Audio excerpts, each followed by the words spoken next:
All right, as you guys can see, probably by the title, this is how you buy a mini truck from Car from Japan. So you're looking to get a K car, a mini truck, or whatever the heck from Cars from Japan or carfromjapan.com. And you're like, oh, this looks like a super sick way to get a JDM car imported. And you don't want to use a broker, which is what I did. I was like, I don't want to spend $3,000 for some dude to do something I could do. So I did it myself, and this is how you do it.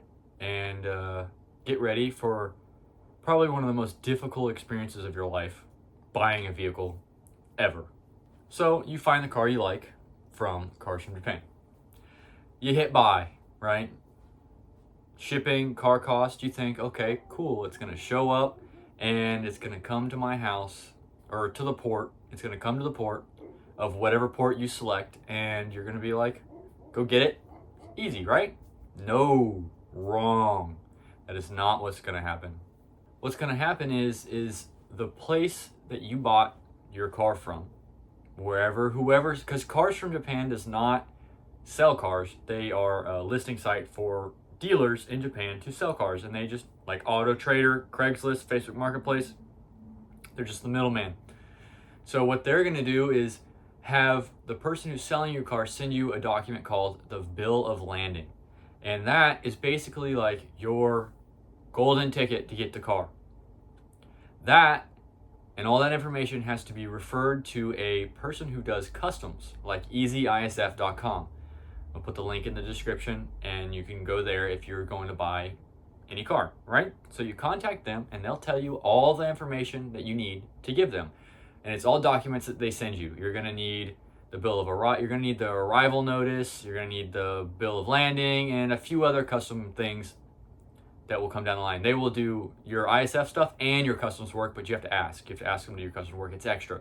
That whole process will include, once it's done, will include the tax on your car, on the base price of your car, not shipping included. So make sure it is separate. Make sure that you get a list of the car cost, the shipping cost, and all the other costs, because when you get it here and you pay tax on it, you pay tax on the car cost. And if, my K truck was $880, shipping was $1,600, whatever it came out to be, like math is hard, came out to say $2,500, you're paying 25% of that cost, which you don't want to pay because that's a lot of money because K trucks are taxed at 25%. Expensive. Thanks, government. Moving on. So they send you the bill of landing, all that stuff. You go through Easy ISF, you get all that stuff taken care of, and then waiting game, right? So now you wait until the boat that your K truck, JDM Vehicle, whatever you bought from Car from Japan, is on or in, whatever you're waiting for, gets close to the port or at the port. They will send you an arrival notice or something that it is arriving. That needs to go to Easy ISF to finish your customs work so you can get your release form. That normally takes sometimes 3 to 5 days. Mine took like 2 days. So I got mine in like 2 days. And then I went and got it. But before you can go get it, the place that shipped your car here, or whatever you ordered from Car from Japan, needs to have an original copy. Not a copy, the original bill of landing. It'll say first original stamped on it. You need to give that. You either need to bring it to their office of wherever it is, if it's even close by the port that you're going to, or, which is what they want you to do, overnight the bill of landing to them so they can release your car. Because once they have it, they'll release it. My story was really weird. I never did that. I never sent it to them, and it got sent back to me, and they still released my car. I don't know how that happened. But I wouldn't trust for that to happen every single time. They need a copy of it. They need the original, not a copy. They need the original. First original. Very important, because if they get a copy or a surrendered version, they will say, sorry, you can't get your car. We need the original document. So make sure when you get all that stuff, they will DHL it to you in a big yellow folder that has the first original, an itemized invoice that has all the prices and all that information. All right. Cool. You did all your custom work. The car is there. It's at the port. It's ready for pickup.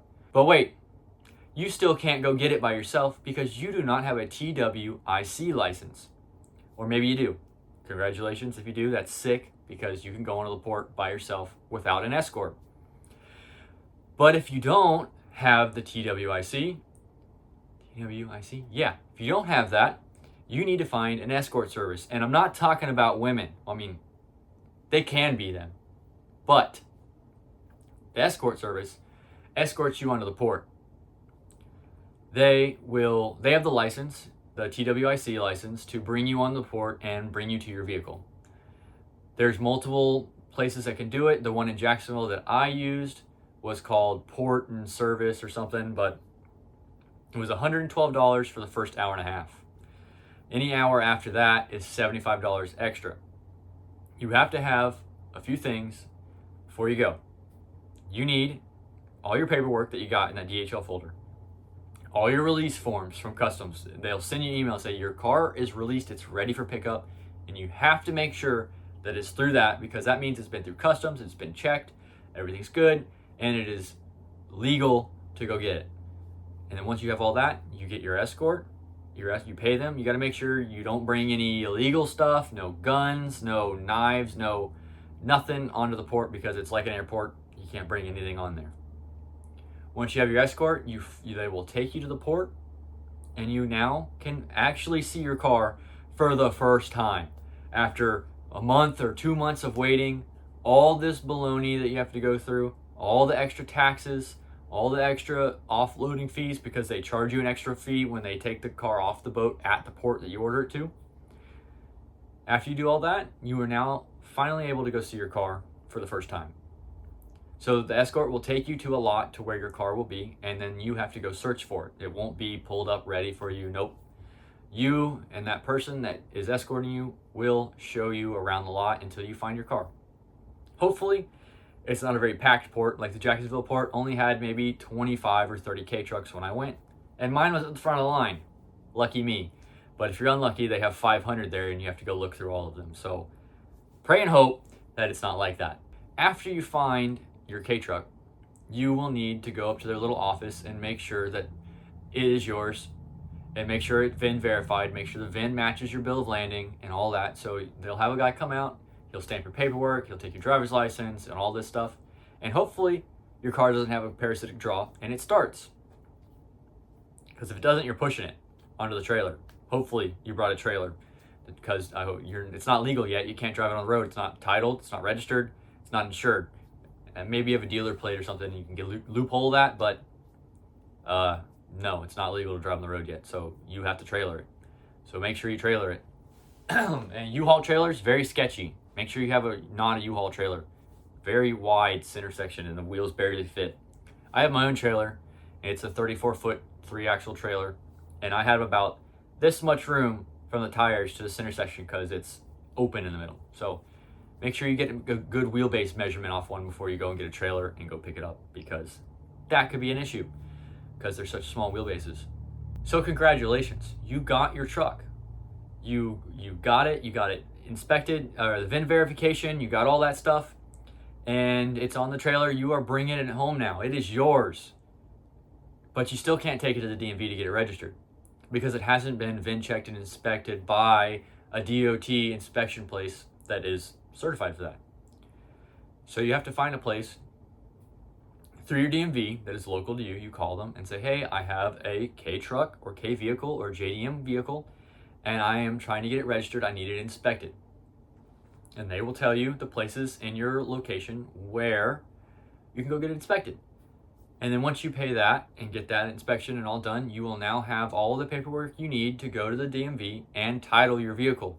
So at this point, once you got all through those loops and all those holes that you have to fill and all that stuff that you've finally fixed, you can now go to the DMV, register your vehicle, and drive it on the road. So I hope you guys enjoyed this video. This is what I've learned from my knowledge and going through it myself. This has been a like uphill battle since the beginning, and it was not fun. It's been very stressful, very hard, very taxing, because there's just been money. Like they just ask, like, hey, give it here. You paid for shipping and all that? Yeah, no, it's not over. You got to pay extra. So I tried to break down in the best way I know possible that all the things that you will need to know before going. all the extra bills, all the extra things. If you have any questions, comments, whatever, ask me down in the comments. My Instagram is at Mr. Big Wang, no spaces, underscore at the end. DM me. I'll try to answer any questions you guys have.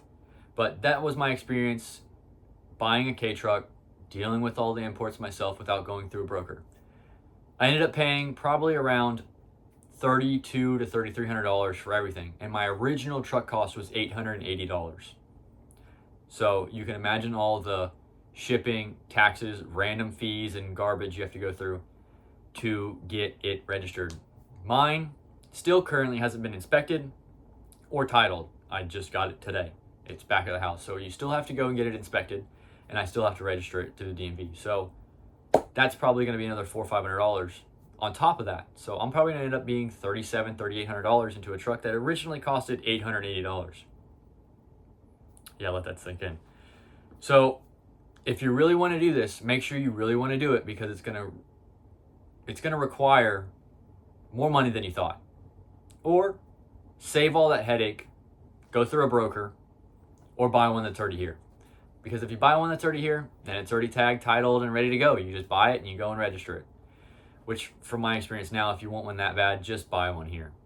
You know what you're looking at. You don't know if it's going to be rusty or rod knock or leaking, or the AC doesn't work, or some random issue through an ad on a marketplace picture from Car from Japan that's 14 hours away in Japan. You don't know. So I recommend buying one here, because you can walk up to it, kick the tires a few times, test drive it, and know if you really want it. Because, yeah, long and hard process. But once you figure it out, it's easy the second time, which I'm never going to do it again, because that's a pain in the ass. I appreciate you guys all watching, and I hope this informs you and lets you know all the extra steps that's not really out there on the internet about this, because there's not a lot of information. I know I struggled to find information, and I've asked questions and talked to people and ended up going to the shipping company and walking into their office and talking to them and asking questions, because I had no clue what to do, and they helped a lot. So they wouldn't answer their phones, so don't try to call them, because they're not going to answer. But if you show up there, I'm not telling you to show up there, because you probably shouldn't. I probably shouldn't have been there, but they were nice and they helped me.